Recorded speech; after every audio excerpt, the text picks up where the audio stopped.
Bonjour, je suis aujourd'hui avec Thierry Cloux, rédacteur en chef du Pêcheur de France.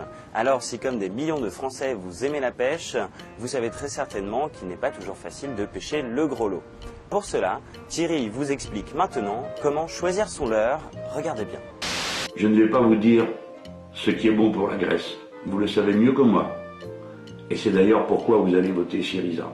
Alors pour choisir son leurre, c'est vrai que quand un débutant ou un pêcheur peu confirmé rentre dans un magasin, il a des murs entiers qui sont couverts de leurre et c'est vraiment un casse-tête.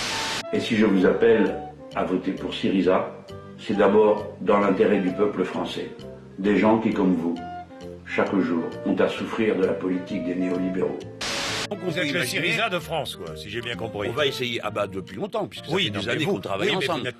Alexis Tsipras est-il un traître? C'est la question que se pose Twitter aujourd'hui. Avec ses dernières propositions de réforme, le Premier ministre grec n'apparaît plus si révolutionnaire que ça. Jean Quatremer, le correspondant de Libération à Bruxelles, essaye de trouver une cohérence dans ces nouvelles mesures. Donc Tsipras propose 4 milliards d'économies de plus que le texte rejeté par référendum. Vous suivez, demande-t-il, un tweet suivi du hashtag austérité révolutionnaire.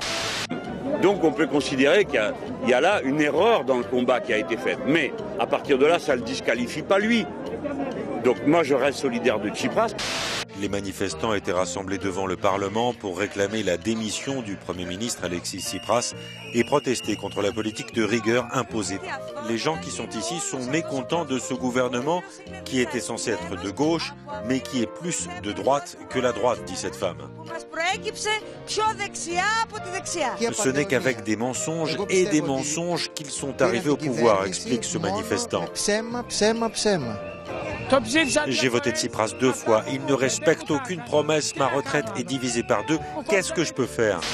Les politiques promettent d'arriver à des postes où ils sont importants. Non mais tu n'y crois pas une seconde. Politique, blabla, c'est du blabla tout ça. L'histoire elle est unique. Hollande il n'a pas promis des choses qu'il n'a pas fait. Oui mais d'accord. Et toi par exemple, est-ce que tu n'es pas un menteur dans ta vie privée? T'as jamais menti à personne?